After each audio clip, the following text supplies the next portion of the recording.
Welcome back to the Social Seller Podcast with Connor Paulson, where we interview the world's highest quality communicators, professionals, business owners, creatives, and everything in between. It doesn't matter what industry you're in. If you're a high quality communicator, there's a good chance you're living a lot happier life, but you're also bringing those opportunities into your life almost like a magnet. My guarantee is that on this show, we only interview people that I, one, look up to, and two, that I know are going to continue to kill the game for years to come, and I want to make sure they're on your radar. But what I've learned is by asking the best questions, we get the best responses, and that's what the highest quality communicators, our social sellers, are all about. Let's hop inside to the Social Seller Podcast. Welcome, brother. I am so excited. As you can tell, we are in a studio for the first episode. We are pumped. This happened last minute. Opportunities are coming, and you are an opportunity that we've been working on for a while to bring this to life. Jayson Yoss, not only a good friend, a very successful business owner, having companies that have now spanned and grown to multiple states and a growing team, an awesome culture. You have a background as a Marine. I know you grew up, born and raised in Orange County, went to school at ASU. Please, how dare you? Oh, University of Arizona. I forget that it's all good. I never spent time in the state. It's all good though. Yes. You're right though, because that's the same. I didn't go to ASU. I went to the Harvard of the Southwest, U of A. I did not know that. That's what people call the Harvard of the Southwest. It makes sense. You're a smart guy. And then went on to start GoldenWest Management. And you've spent at least the last decade doing that, or almost a decade, correct? Correct. I started the company in 2004, a little interlude, Iraq, Afghanistan, in the Marine Corps. And then back in 2012, picked it up, and we've been running strong since then. I love it. And I've been so excited to have Jayson on because I learned so much. I consider you a great friend. We Absolutely. like to have fun. Yeah. We like to care about our teams and grow and help people around us. And you've introduced me to circles and people that I'm thankful for. And I'm just, again, learning. So I know today, selfishly, I'm going to learn. And I have no doubt that everyone listening in is going to get some value too. So just to start off, I know getting to briefly meet your parents, I quickly realized, seeing how you guys interact and the times we've been together, how much you value them. And it's more than I realized most of my friends, even friends that are really close with their families, right? But the relationship you have, I have a good feeling has led to your success in life and why you're happy. Right. What was your environment like growing up? Did you lean towards one of your parents? And can you kind of describe what was different about your childhood or upbringing? Right. So, my parents are both from New York, and so they're born and raised out there. They brought me out here to Huntington Beach, California, when I was about a year or two old. So unfortunately, they did split up early and both remarried. And, for the most part, I grew up with my mom and my stepdad, and it was like living with the Cleavers. Very hokey. They're great people. I love them very much. It was an easy kind of childhood, I would say. They were very good to me and my brother. So, and my mom is, she is a wonderful role model, not just to me, but for, a lot of women around. So we could talk about her background, but she's been somebody that I've looked to, trying to be an entrepreneur, watching someone who's done it and paved that pathway before, obviously. So that's kind of the basics, Parents, Newport Beach, Orange County, California. I went to the University of Arizona.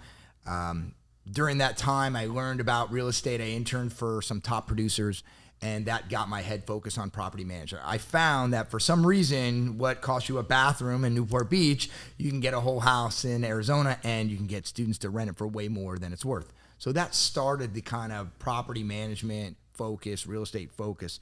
And then after I graduated, and I worked for a top producer for a little while, I opened up my own firm, and I focus on just residential property management. And then the war was going on. So about 2005, I stepped out.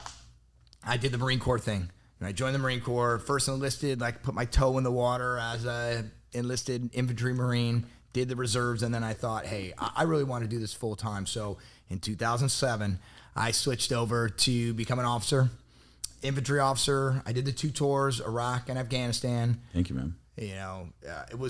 I was privileged to lead some great men. And when I got finished with that, I taught at the School of Infantry, and I started to get back into real estate. So by the time I got out of the Marine Corps right before 2012, I was really focused right back on residential property management. And from that day forward, I've been growing the business, GoldenWest Management, and we're lucky enough now to have 3 offices, one in Las Vegas, one in Phoenix, and here in San Diego. And I couldn't be happier with that. I love it, man. I love it. And we talk about the highlights, and we're going to talk about the parents again, because your mom's success is not common, and your dad had success too, right? Absolutely. But just from the conversations we've had too, and to be in that type of environment. And before we dive into that, sure, I want to talk about some of the adversity, because I know you're a happy guy. You're happier than the majority of people I know, and I think most friends and people that know you would agree. You're a fun guy. People enjoy being around you. Now, you've also experienced things. You've done 2 tours. Yeah. You've led people into combat where you've been shot at. And I'm guessing you've shot at others, right? That's wild. That's something none of us can say, right?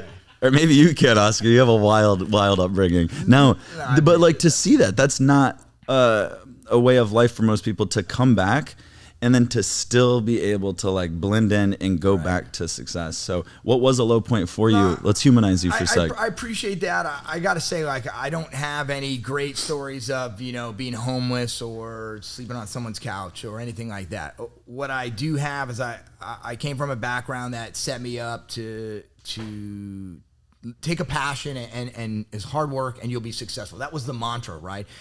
Obviously with the Marine Corps, it was a different thing. Right. But there's a lot of young men and women who have been in the service in the last 20 years who have faced that kind of adversity. Being overseas is tough for everybody. I get it. And you see and do things that you might not see and do if you were doing an MBA or working at a hedge fund right out of college. So yeah, it was different. But the biggest adversity was coming back home and going like, okay, well, working at a desk job isn't as motivating as getting you and 20 or 30 of your best friends to go kick down doors or patrol endlessly for 8 to 12 hours a day. So finding that motivation to get something going that's going to put money in your pocket, feed your family, that's important. And so I had to restart and reassess, what are my skills? What can I do well? I have a degree in psychology, which means I could basically be a high school guidance counselor, maybe, no offense to them, but I don't know anything about business. I am a knuckle dragger. I color with crayons. I'm not the smartest guy in the room, for sure. So what I had to do was take the skills that I did learn and try to apply them into a new business. And that was, I knew people well. I knew that I could work with people. I knew I could forge relationships. And that has been the key to success. Being able to surround yourself with people who are successful, who can help point you in the right direction. Learning from your mistakes. I mean, I made so many, but learning from them and being able to push forward, that has been great. I think lastly, back to the degree, I have a degree in psychology. I didn't know anything about business. All right. So I didn't know about spreadsheets and financials and things that actually make a successful business, because anybody can open their own shingle, but having it turn a profit, okay, that's a big deal. And that's what I had to learn. And again, along the way, that came from trial and error and surrounding myself with people who are like, hey, if you're bringing in less money than you're paying out, that is not good. And that's not sustainable. So that's the point in a nutshell. But I'm so thankful for everybody I've met and everything I've learned along the way, because that's got me to this point now. And it's not like I'm dead. I mean, I still got a long way to go. And I hope that I can influence other people, especially young Marines, not just Marine officers, but other Marines getting out to say like, hey, what can you do? What skills do you have to be able to be successful? Yeah, no. And I love that. How young are you, man? You're 36. Oh, whoa. My age now. I was born in the 70s. We'll just leave it at that. All right. So 36. Yeah. Now, you are not only influential. 26. 26. No. I do that because I like to have context for that, because I really don't know. And your personality, your energy, you vibrate at like 23, and I think you're going to live to like 140 because of that. And you smile enough. So. Now, could we unpack quick what you had said, because you skimmed over it. You realized that you weren't that good at everything. Right. You're good at a few things, and they were all tied to emotional intelligence, right? And social skills. And we can talk about IQ. And I used to think everything about being smart and successful in life growing up was all solely based on IQ. Right. And I didn't perform well on tests and quizzes. So I started to think, I'm dumb. Right? Then in college, I learned about EQ, and I started fully leveraging it. Freshman year, learned about Grant Cardone. You don't have to watch a ton of Grant Cardone content, especially back in the day, to realize this guy's not the smartest guy, right? But this guy's very successful. And it was just this reality kind of wake up. What were those 3 for you again? And how do you think How did you understand that those were strengths for you? Was it other people telling you you were good at them, or was it a job that you were like, damn, I seem to do this pretty well, or I like it? No, I think first and foremost, we all are able to take that kind of self-reflection and go, okay, what am I good at? And you're going to start from there. And then from that, you have to flip that switch and go, what am I not good at? What do I need help with? And you have two options on when you're approaching something like that. An obstacle like that, you're either going to get someone who's good at it to help you. Okay, that could be an employee, that could be a mentor, whatever. Or you yourself are going to do the research, do the training, do the hard work to be good at that. So if you're not good at, Excel spreadsheets, you could practice them a lot. You could read a tutorial and eventually you'll get better. Yeah. Or you can hire someone who is, hey, they're good at Excel spreadsheets. I'm good at sales. So, hey, what was one was two. And so those are the two ways you're going to approach an obstacle. And for me, what I noticed was, hey, sales skills was really good. But as I started to grow a business, I realized that, number one, bringing in clients is great. But if they go out the back door because you're not able to service them or you're not able to properly run your business, the financial aspects of it, that's not good. So again, taking stock of what you have and then figuring out how are you going to plug in the holes for your weaknesses. And that's the best way I can look at it. However, when I was younger, I had a mentality that was, oh, I can do it all on my own. I'm a Marine. I can shoulder the burden. I can just work harder than anybody else and I'll be successful. And as I got older, I found like, hey, that is not always the right way. The frontal assault is not always the right way to attack a problem. So that would be my way of telling someone else, younger Jayson, like, hey, there's nothing wrong with getting some colleagues right out of the boat that can help you, some mentors right out of the boat. Too few of us, when we're younger, have mentors. And or we have them and we're not listening to them. That's the other part. I love that. And to that young Jayson, telling yourself and knowing it, like mentors at whatever age, try to get them as young as possible, right? And the younger you are, I think it's a lot easier to get a mentor. It's a little bit more okay, I'll put it, that you can go like, hey, you want to be my mentor, right? It's like you're in college, you have to go away from it, but then you start playing the student card. Right. And then after that, now I only have the Midwest card and the San Diego card. But the Midwest works pretty well. Well, okay, so if you graduated from college, you're in your first job, you're kind of running upstream, right? If you don't have the mentality of like, I'm here to learn, if the mentality is, well, I just only got paid $36K and I'm trying to make, $36 million tomorrow, like there's a bridge that you need to put in there.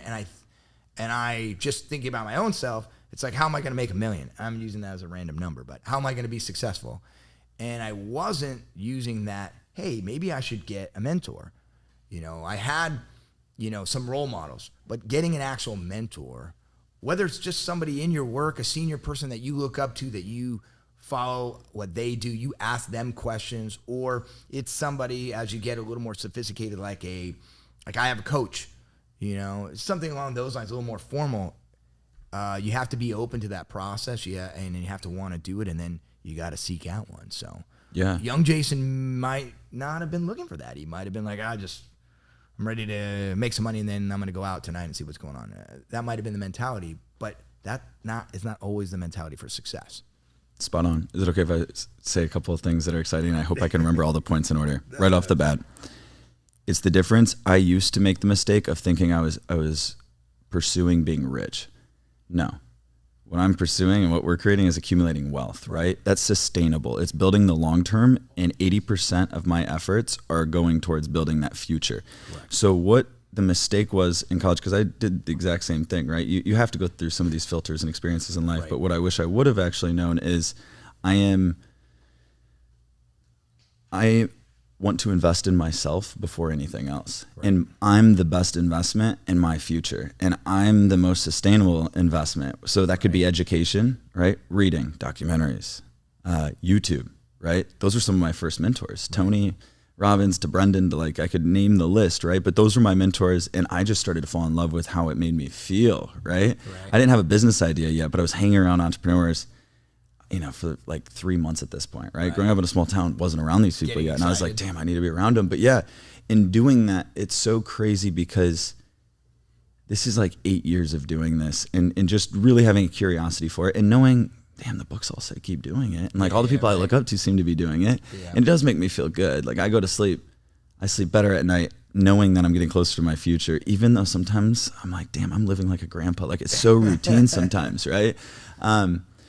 And it wasn't until the last 6 months that I've started to feel like some of that compound. And I know you've experienced that before, and I'm sure in multiple different ways. I've experienced that for the first time. And it's taken 5+ years of doing it. And I'm also realizing it's why I feel confident reaching out to certain people. It's why we're able to attract larger clients than ever before. To just opportunities are coming, right? Last night, I haven't even told anyone this because it just happened. A big part of moving to San Diego for me 3.5 years ago was influenced by a guy that created the book and the documentary, The Secret. And he's a San Diego local. His name's John Assaraf. And I've looked up to him for that component, but also on the business side, he has created 4 separate billion-dollar companies in 4 separate industries. I don't know anyone in business that's done that. So it's not about the money. I know this guy's genuinely happy and he's giving this love back and he's operating at a different world. Yesterday, I had a coaching session, and this is the timeliness of this. Right. I had a coaching session, so we need to talk about that because we never talked about that on an episode where what type of coaching are you doing, frequency of meeting, and like how much are we dedicating towards it? Like I want to actually break that down. But yesterday was Nlp Coaching. That's something I pay personally out of pocket, right? And I'm glad you mentioned that because that was something I finally had to start doing, and it changed my life this year. And we go out, and we've tried to meet out of a professional scene. Like you and me like to get happy hour, talk business, figure out ways we can help each other. It's a casual way. Well, this was finally the opportunity to. So Tim and I go and we grab one. It's an awesome conversation. And we're about to go back. And we're both very like energetic kind of people. Again, he's trained in NLP. He's been doing it 2 or 3 decades now. And we both had this feeling. It was like, no, we should go over to this place, Story House. And it was this new spot, whatever. It was like, yeah, let's grab a drink there, whatever. This is downtown San Diego? Downtown San Diego, correct. Yeah, I love that you give me that. You call it the hood, right? You call it Connor's hood. My favorite place. Only person in the world that would. But and the crazy thing that happened and where this is all going is that guy I looked up to, that even 3.5 years ago, I was like, I'm going to move out there. I have no doubt I'm going to meet him. I don't know how. Somehow we're going to become friends. We're going to have dinner at his house sometime. We're going to have a lot of laughs. I don't know how. Right.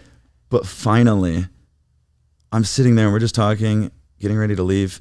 And I see out of the left side of my eye, it's him walking up and he's walking in. Now, not only that, does he come to us, right? And I think there's something that the universe is doing, right? It's showing like, hey, I think you're aligned. You're doing things. Keep doing it. Right. You're incongruent. It's keep doing it. But not only did he come in, he sat right next to us. And I get excited, and rarely would I even consider myself fangirling, but I'm talking to my friend, and this is someone that is trained in NLP, reading body language, eye cues. The direction of your eyes are telling you where you're accessing parts of your brain. Are you thinking in the future or the past, right? So he's reading all these things, and we get out 30 minutes later, and I just told him, I was like, at the very least, I have to get a picture with them. And they're talking business deals. Like I hear them. I do not want to interrupt it. So anyway, I did quickly, and we were out, and it was just wild. It's such a good feeling. So I have no idea. You got a photo with him? Got a photo with them, yeah. And I wouldn't even do this like with a celebrity, but to me, this means so much. And I think people that really care about self-development and spirituality, and that I've watched a lot of this content for some time, know about this guy. And I know the guys I look up to. Right. They're all in this circle. So anyway, for me, it's looking back and reflecting now. I didn't know this in the moment, but it's like, hopefully that's kind of this sign from like all the work we do that sometimes it's like, damn, are we doing this efficiently? Now, point there, live congruently, and I realize the harder I work and the happier I am, the more just crazy opportunities like that are random, right? And then we go back to the apartment, and all of a sudden I look out the window, and John, no joke, the guy I just met, took a picture with, 25 minutes later is the keynote speaker at Petco Park, because Billie Jean rented out Petco Park for the event. So I'm watching him there, and I'm like, this is wild. And this is because you live in a place that can see in Petco Park, and you were able to see the billboard, and you were able to see him up there giving a speech. God, you're so good at visual descriptions. I need to improve. You're right. I love that. No, but I mean, I like the entire aspect of what you're saying, because again, you know, how often do you get to run into somebody that affects what you're doing in your daily life? You know? Yeah, exactly. And I'm saying, like, I have a list of top 50, I could probably list out most influential. Probably I could go top 100, right? And this guy is in my top 2 or top 3, right? And yeah, it's just crazy. And then meeting another one of those top 5 influential people less than a month ago, and like just seeing, I don't know, this excitement for the future that I haven't explained, but I've read about it in books. And so you've experienced this. Now, let's dive into the coaching. Okay. What type of coaching? When did you start coaching, and what type of coach do you have today? Absolutely. So unpacking coaching, first and foremost, I was always started with the mentality when I was younger, like, oh, I love to go see a coach to improve my baseball swing or whatever, you know. But then when I got into business, it's like, no, I know what I'm doing. But that was the wrong mentality. So a couple of years ago, I got into a group, a coaching group, and it's just basically being with other affiliate brokers that are in my industry. Yep. And my mentality before was like, oh, what do I need to learn from them?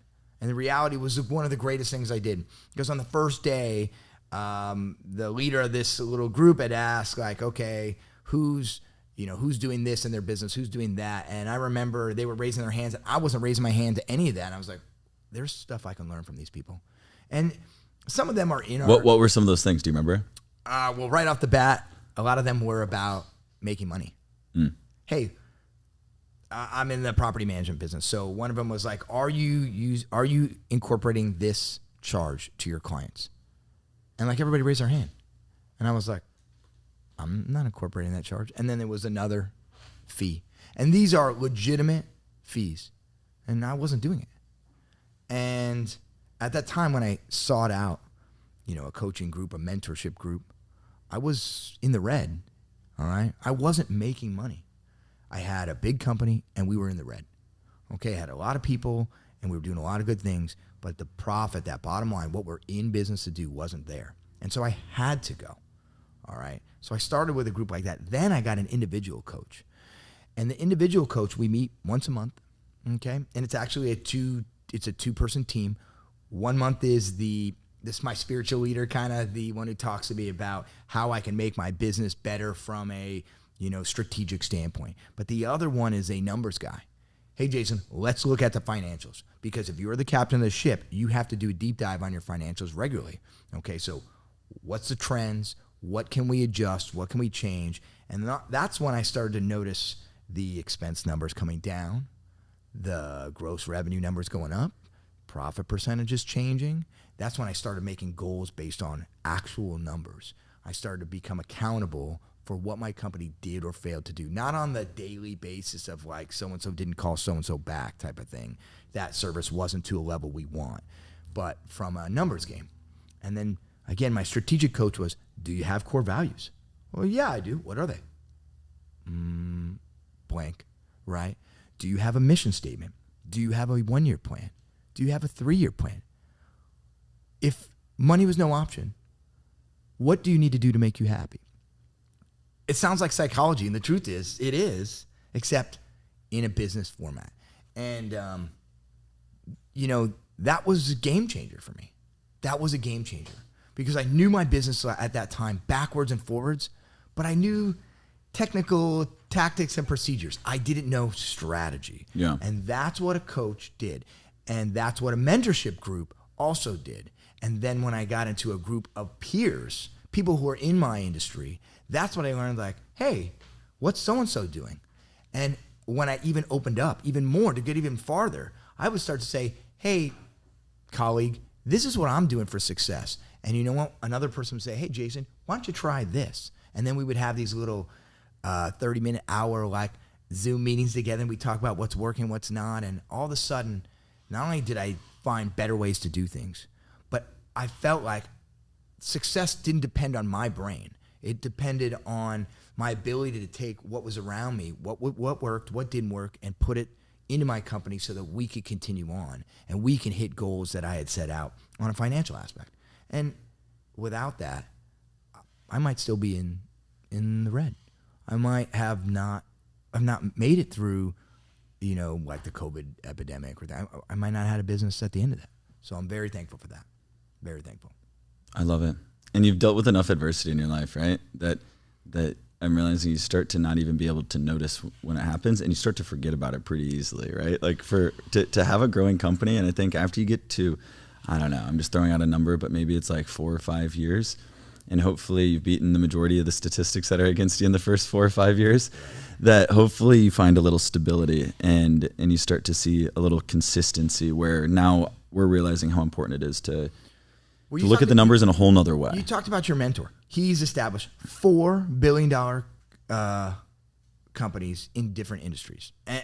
And let's talk about that for a second. To start one company and be successful is quite a feat.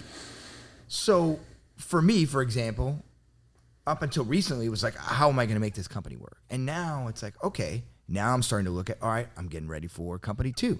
Now it happens to be in my same industry. Okay, what happens when this success, this habit of success, doing the right things on a regular basis, not only becomes infectious to my team, but to the point where I can step out of my industry. I can do something that I'm not familiar with, and I can apply similar successful practices, and I can be successful there. And even more important, what if I'm not the one driving the ship? What if I'm just helping lay the groundwork so someone else drives the ship? Not only are they successful, not only does my bank account get money, which I can support my family and things like that, but I get time. Yeah. I get more time to do other things that we're not going to be on this earth for that long. Yeah. I'm not always going to get philosophical, but we're not going to be here forever. So if you don't have time to be with your family, to do the things that you want to do, to give back, then you're not 100% there yet. Amen. Right. And something to look forward to, I think, that I didn't realize early in business is that as you're putting all this work in and building networks and getting mentors and working with clients and building these relationships and going to events, over time, if you can create one successful company, it becomes a hell of a lot easier to create more, right? Or like why all those statistics, I'm not sure yet. That's my theory. Right. Like if you were, and I'm curious actually, I want, what would your theory be right now from just a high level if you wanted to in 3 years you were going to have GoldenWest, it was going to be $1 billion company? If I was going to what would that like high level strategy, where does your mind immediately go? Like what would that potentially look like? Because then I'm curious. Right. I've never asked this one. So first and foremost, for us to be a $1 billion company, and I definitely think that is something that we could do. Yeah. I have to get better at empowering the team I lead to get better at what they do. Okay, I have to put the tools in place to make sure they're better. And that's a lot of stuff that's some personal unpacking for me. Like I have weaknesses that I have to work on regularly. And I'm sure that every one of your guests and every one of these people who open their bank account and see lots of zeros or have lots of love, they work on their weaknesses. So that's number one. The better I can get at getting my team to be better, not just me, but my team, the better we're going to be. And then number two, the ability to take a little bit of risk. All right, the ability to get ourselves in a situation where the team not only believes, we can start to make that energy, feed off from other people. Hey, our clients, they want to be part of that ship. When you are at a party and it's a good one, and the energy's there, it's the same thing. If our clients know that there's energy there, this is going to be going in the right direction, that just builds the energy for other clients. We can grow heavily. And it's not just clients. The last part is on the team. More employees want to be there because it's less of a job and more of a, hey, yeah, I got to work somewhere. I love to work here. I love what I'm doing. I love the service I'm providing for someone else. When it becomes more than just a job, it's infectious. And that's when your company as a vehicle can go stratospheric. That's when you hit those unicorn type numbers. Right? That's my thought based on the question of like, if GoldenWest was going to go to $1 billion, what are the 3 or 4 things we have to do? That's it. Amen. Because property manager is property manager. I got to run you right? mentioned that, No, you mentioned great points, and I love just the direction you take, because I'm thinking more in terms of like strategically. You think the values and the assets that need to be there, and you're exactly right. I guess before we move on, do you see it if it was to happen in 3 years? And I have no doubt you guys are on that trajectory, right, with the offices and how fast you guys are growing. And being able to start getting a taste, and just even from little taste, but from company culture and morale and that team energy and chemistry is critical. They also, to attract talent, they want to work under leaders that are influential, right? because leadership is simply the level and the magnitude of influence you carry, right? So if that's true, like John Maxwell talks about, then it becomes very influential. And we've had a couple people on the team that have joined in the last month that have left jobs where they're making 20, 30K or more with a base salary to come here, and they've never been this happy. And that's crazy to me because this is still new stuff in certain aspects, but it's showing us from the content and doing these types of things and being vulnerable and being able to talk about it. And the same work we're doing, once you start doing it a little bit, it gets addicting. You want to share it with the world. What I was going to say is, what does it actually look like strategically? Like, what would the business need to do? Are you with the direction that you guys are headed, right? And I don't know this information. Is it signing and going after like some big dogs? Is it going after some of like the largest contracts in the country in North America? Or is it going after, no, we're playing the quantity play and we have paid ads to push it. We have this sales, engine.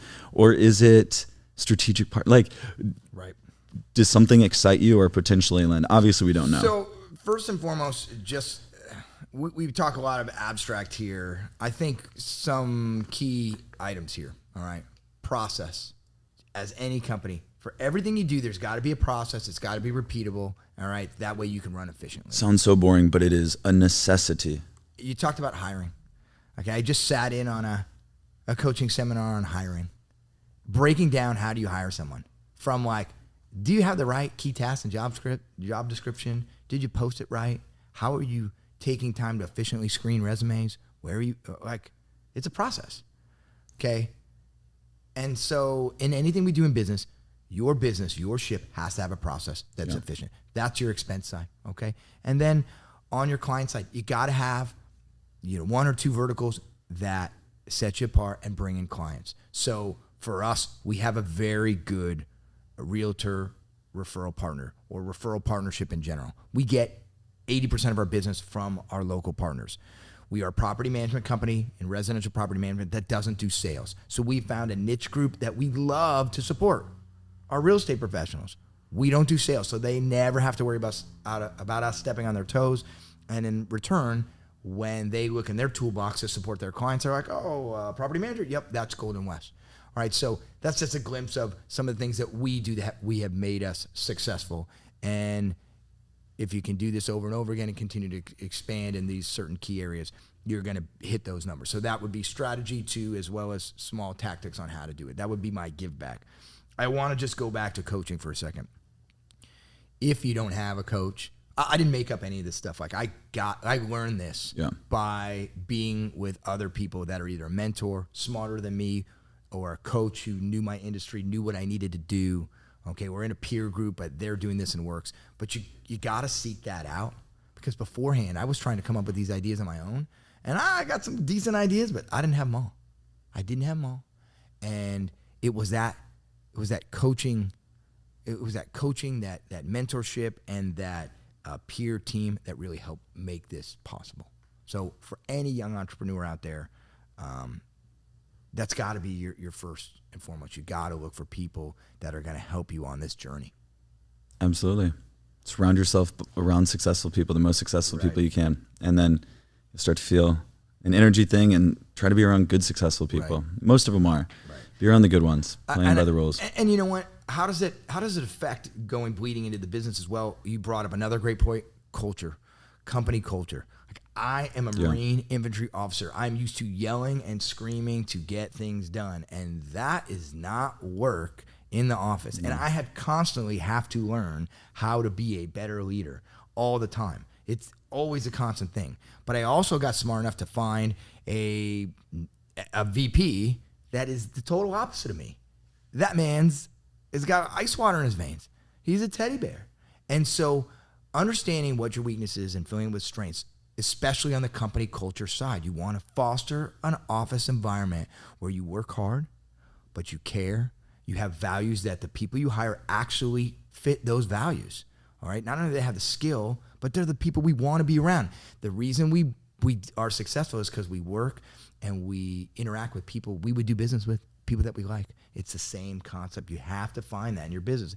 If you say, well, we need someone to fill this position, so might as well go with that person, famous last words, you're not going to be happy. And if you as a leader aren't facilitating and fostering a positive culture, if you yourself aren't looking in the mirror and trying to do better every day, your team is going to call you out, and you're going to feel that pain. So that's the other part about this that really matters. Company culture, fostering that. People got to be there, be somewhere. They rather be somewhere they want to be. I love it. I love that. And you're exactly right. For you and Roy, when you guys got started. Teddy bear. Teddy bear. True. Love you, brother. Right? And I am curious. You say like having that awareness of, okay, what we're good at, hiring for what we don't. That was a critical part for us, right? Having that awareness of, okay, we are good at these strengths. Chris and I looking at each other, but there were some big weaknesses that we knew were core components of getting the company to the next level. For us, the two were operations and systems, what you had mentioned earlier. Boring shit, but I read about it in book after book after book, and all of the most successful people I looked up to talked about it. And I'd read the books, I'm like, Jesus. My mind just didn't work that way, but I understood the necessity, and Chris did too. The other one was the financials, right? We had these goals and we were growing, but if we're going to have these goals and we want the company to grow, our financials, our spending, and everything needs to be tracked, and our financials simply need to be aligned, right? Our actions need to be aligned to get us to that plan. It's one thing to have the dream. The difference of people that are successful and continue to be successful is they create plans, and they know how to, and they know how to get there usually pretty effectively with the least amount of energy. For you and Roy, what were the biggest weaknesses? What did you guys see? You guys obviously were the personable, you could go to the events, you could make friends. I have no doubt you have the level of influence in the networks. What was the lack? So Roy True, okay, he's been influential at GoldenWest. So a little bit of history. Roy interned with GoldenWest back at University of Arizona when we first started in like the early 2000s. Did not know that. That's awesome. So, and we call him the teddy bear. Again, the guy is like Teddy Ruxpin. He is this cute little bear. Everybody loves him. He's the nicest man on the planet by far, okay? So his personality is infectious. And so when... fast forward a couple of years later, I believe he got his career started. He was like a regional manager at Enterprise, was there for like 8 years. He moved out from Denver to San Diego, and I was looking for a sales manager. And he comes in, he said, I can do it. And I was like, Roy, I love you to death. This is a tough position. I really rely on it. You're like family. If I bring you on and you fail and I got to let you go, I'm going to feel terrible, And he's like, I can do it. Just trust me. Well, not only could he do it, he revolutionized the position, and he helped us put in processes that made it repeatable and things like that. So when the time came that we were looking to expand and I really needed a VP, a director of ops, a number 2, he again raised his hand, and I'm like, man, you're a sales guy. This is operations. He's like, I can do it. So he'd earned enough trust to where it's like, you know what? He's the right guy. Let's go for it. And he's just such a better person when it comes to he can read individuals, he can feel their pain, and he can help them achieve tasks that we've laid out at a higher level in our own meetings when we talk about like, hey, we need to hit these key metrics. Okay, so when it comes to watching the operations go, he's able to get in there with our team and help them understand the why, and then he's able to help them achieve those goals. And when we have client issues, all right, he's available to hear their pain, and he's able to help them, that client, to feel like we're going to fix it. And we do. And so it's been really successful. Now, what have been some of our weaknesses? Well, I have a sales background. He has a sales background. Okay. So we're both transitioned into roles that aren't sales anymore, right? Yep. So we had to take the time to learn and read. And you talked about this earlier, and I want to hit on it, reading. We had to read and figure out how we were going to learn to be better at our new roles. Yeah. Okay. So, because we talked about weakness, right? And an obstacle, you can hire for it or you can learn about it. So we took the task of learning. Now we're lucky enough and fortunate enough to get to that size where we can start to hire for certain spots. But it was the weaknesses that we had, learning how we were going to fill those positions when we didn't have a lot of our own experience with them. So that was a key weakness. That's how we went about it. And back to reading. And I know you know this. I mean, what's on your coffee table right now? What are you reading? I'm not going to tell you, everybody, oh, you got to read 10 books a week. But you got to be reading something other than your phone. You have to do that, okay? It doesn't even have to be in your industry, but if you're having trouble reading, start with fiction. get your reading game down, and then switch over to, something maybe inspirational, and then work in some industry related or entrepreneur related things so that you're absorbing information from people who they have a bestseller book. You might want to you might want to read some of that stuff. It will help your game. It's just increasing your game so you are better. Yep. Exactly. What do you think about reading? I mean, and leave any comments below too. Just any of the best books anyone's reading, because you can Google right. You can Google the top 25 self-development books or like business books, and almost always those lists are going to be pretty accurate with a lot of the same, like Napoleon Hill and Robert Greene to like the foundational things that I think help with the mindset. Which look into those lists and read a little summary to see kind of where you're at, because sometimes not every book makes just what Connor sense. said. Put your favorite entrepreneurial books in the comments, because I want to go and get more. But I'm a knuckle dragger. I color with crayons, but reading is so important. It's so important. Yeah. I can only scroll through Instagram so much before I'm like, all right, this isn't working. Yeah. It's not getting my business any better. It is. And it's something that I've struggled with for a long time. Right. Consistently, though, the one thing that's worked for me, and it's been this year, I've been more consistent reading on a daily basis, and it's doing it before bed and matching it with journaling, but saying it with a minimum. So I have to read a minimum of 1 page. So if I do a minimum of 1 page, even if I do, sometimes I do. Like it is only sometimes 1 page. That's a minimum. Now sometimes I'll read a chapter or two. But then doing a minimum of 5 minutes of journaling. Right. It's kind of like meditation. It's not like when you sit down the first time and you get that session and you're like, oh damn, I'm enlightened. Hell no. You're like, I don't know if I did it right. I don't feel any different. Like you think it's like taking a shot of tequila and then like 10 minutes later I feel a little different. No, you don't.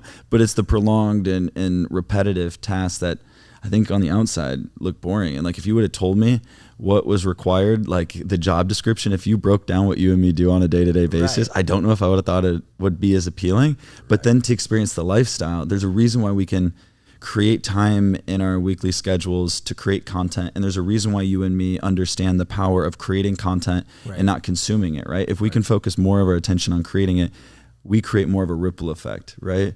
And you and me aren't standing here saying we're successful. We found maybe a degree of it, and you're on here today because you're on my radar. You're someone I look up to. And there's a lot of people throughout the Midwest, anyone outside of San Diego, there's a lot of people in the world that tune in. You have such a great way of communicating. You're humble, you're down to earth. You're one of the rare breeds from Orange County, man. I have a couple of friends from OC, nothing against it, but where I grew up in the Midwest, there's just gonna be like a tone like, oh, you grew up around that, you had the silver spoon, and then like that goes. And the thing is I would have thought you could have grown up, and we went to high school together. So I love that. What is one of the most uncommon things you've learned from your parents, regardless of age? That's really something you're gonna take away. I love this question, and if you don't mind if I just diverge for a second, because so my mother she's a wonderful woman, and I just want to talk about her real quick because she flew in town from Cabo, where she lives because she retired, to stay with me for a couple. These guys days. Live such a cool life. This is what a lot of us are working hard to live. So mom, okay, Karen, okay, so she was the original executive, only woman back in the late 80s and 90s at big companies like Computer Associates, which is like the major competitor of Oracle at that time. So I have a picture, or she had a picture on her dresser in her room of herself at club or at their corporate retreat in Switzerland. She's wearing a white dress on a stage with like 20 other men in a tuxedo. And she's the only girl. She's the only woman. The only female, yeah. Okay. And that's the highlight of that company's year is that event and her getting an award. And then fast forward, she has started and sold 3 other mid-sized tech firms, and every one of them are women-driven, women at the top. My mom is one of my heroes, one of the smartest, most intelligent, emotionally controlled, and able to get things done people out there. But what was most interesting is when she retired, this was the most fascinating thing I ever said. There was a retirement party for her put on by the owner of the company that bought her company. And there were, tons of people in attendance. And there were women from other companies that she used to work with, people used to work with her, affiliates, and they went around the room at one point, women talking about how Karen was a trailblazer, how if it wasn't for her, that they wouldn't be where they are, how much she impacted their careers. And it was a room, I mean, there's like at least 50 women speaking from all industries. And I just thought, I was a young kid. I was just like, that's you, Mom? That's you? And it meant so much to me later on when I actually had a company and I thought, this person had this much impact, that much impact on other people. And it's amazing, especially in the world we live in today. And it's totally different than it was back then. That's a true trailblazer. To be the only woman in a boardroom, I don't know how she got there. She had to fight her way inch by inch to get there. And so later on, now having a company, okay, which predominant people work in my company are females. But understanding that if I do well, I can impact that many people. I hope that I'm fortunate enough that when I hang it up, okay, that I have one or two people saying, you impacted my career this way. You impacted how I do business that way. And that has been one of the most inspirational two things. That picture and then her retirement where those people came out and said all that about her. That's been one of the most influential things for me. And as again, that's my goal. That is my goal walking off when I go into the sunset. That's how I hope to be one day. Wow. I can just feel the energy and I see it in the passion and the conviction that you have when you talk about her. And that's always been true and consistent whenever we've talked about your mother. And I know how much she's had a role in your life. And that's like hitting the lottery to have, you know, a mother like that and an influence like that. I wish she would talk more like you and I you can't get me to stop. But I'm like, Mom, you have a Facebook, you have an Instagram. Why don't you give lessons? Why don't you coach? Why don't you mentor? Why don't you do any of that? And she's like, well, I'm enjoying retirement. I'm living in Cabo right now. Yeah, she's living a good life. I'm flying to Hawaii tomorrow. She created her life. That's the thing is like, that's what I respect so much is, you know, where I was raised and it's kind of the rich dad, poor dad kind of thing is like you had this almost negative taste in your mouth with people that were like successful. And then there's like the ultra wealthy, right? And there's all these levels and there's always going to be someone above. Now, realizing that I just have a curiosity. I just want to meet him. I know I deserve to. And somehow you and me, we'll have that, right? And I can't wait to give it to the loved ones and the people that allowed us to get here. Right. And just looking at it like, damn, those people worked harder than most people and they created value. Unlike most people, they're impacting more lives than anyone else. Absolutely. And we talk about that all the time. Like bottom line, bottom dollar is fine, but impact it's so much more meaningful. And I get it. Without a bottom line, it's tough to be able to look at things like making an impact on others. But the truth is, every day, you know, whether you own a Fortune 500 company or you own, you know, a small little mom and pop, like you can have a positive impact on the 3 people that work for you or the 10 customers that you serve. And that you can still make money doing it. Yeah. 50 years from today, Jayson, what legacy do you want your mother to be remembered for? Bye. Well, I hope that the people that spoke at that event and my grandchildren and everybody who knew her, and I'm 50 years today, I wouldn't be surprised if Karen is still kicking. I mean, that woman is amazing. But, you know, I want the people to say, hey, I remember how I got my start. Or I remember my mom told me she got her start by doing this, by working for Karen Mills, something along those lines. But she's had such an impact on my life and so many others that I think that there will be people that will remember her long after she has decided to go to the next level. Oh my gosh, we got to get Karen, even if it means we have to fly to her somewhere. We'll get an interview someday. Flying to her somewhere. She only lives in beach ocean communities, so there's nothing wrong with flying to her for sure. Oh, see, but you're right. She's the kind of person that she can have a huge impact on that next level. Not just female entrepreneur, any entrepreneur. The lessons she's learned. I think the biggest takeaway, you know, not to plug her being on your show because she would love it, but her ability she has this thing about her emotional control is so good. She really size up a situation and she can be whatever she needs to be to make that situation work. And the fact that she can do that in a Fortune 500 company or in a mid-sized tech firm and have it be, it's just amazing. It's amazing to watch. She's a rare breed because I've had a few conversations with her and I value quality communication, right? That's a big part of the social seller. It goes way beyond sales. It's the conversations we're having today. It's the people that influence us. How do we create influence? How do we share it? How do we impact other lives and bring others up? And she has a spiritual sense of, she just is so present. And what I've gathered just in those conversations, she makes you feel like there's no one else around and she's listening. She can match your energy. She matches like, it makes it seem very easy, like it was your best friend's mom growing up to talk to. Right. And I know it's a lot of work because I've learned it from self-development, like spirituality, that it's just a lot of that work, but she knows how to communicate like that. And I think the coolest part is that's not very common, especially when you work in like that cutthroat corporate environment. Absolutely. When you're the only female around all this testosterone that's literally intimidating. Like I'd be intimidating as hell. Like I'd be intimidated by that and knowing what that looked like, but for her to take a stand and then for her to be this nice, and she was still kind of like I don't want to say breaking the rules, but she was defining these new rules that weren't set yet. Absolutely. That takes a rare breed in a person that brings that conviction. Absolutely. And no, this is the way the future is going to be. And I'm glad we could take a couple minutes just to I always want to acknowledge her, but I'm glad that you allow us to take a couple minutes on the show and acknowledge her, because that's how great, how much impact she's had on me. And yeah, one day her being on the show will be great. The beauty here is there's value, right? The value is through teaching, right? Right. And in sales, we talk about it. Facts tell, stories sell. Right. And when we can share these stories, you're an incredible storyteller. That's why I was so excited for today. I know today's Friday and we're going into a weekend. That's wild because last weekend was wild. It sounds like San Diego is a fun place, but San Diego is a great place. I'll tell you what though, having an office in Phoenix, Scottsdale area, and Vegas, I've been lucky enough and fortunate enough to experience both. And I got to tell you, it's 110 out there right now, but Scottsdale is an amazing place. Phoenix is an amazing city. There's so much to do, so many great eateries. And again, the business opportunities there have been so good. Same with Las Vegas, Nevada. I can't tell you how much they've rebounded from the crash in 2008, how much infrastructure is going in there, how many jobs are returning. Another great place to invest, and it's a great place to have a business.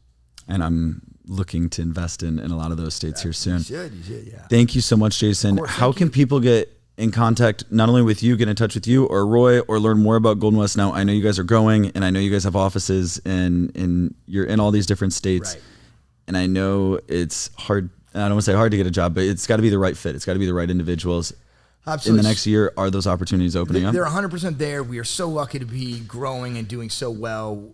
Again, on the web, GoldenWestManagement.com is where you can find us. On social media at GWMPM.com.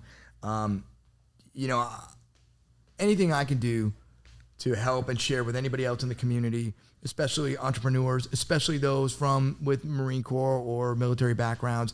I've been through that long road, and I can definitely give you some pointers that might help you. Anything I can do to help, that would be great. Thank you so much for having me on. It was exciting, and I really appreciate being here. This is Jayson Yoss, the captain in the Marine. Yeah, captain in the Marine Corps, yeah. Millionaire business owner and real estate investor, someone to give value, give love back. Thank you so much for tuning in every Tuesday, 9 a.m. This was a good one. Good job, man. This is awesome.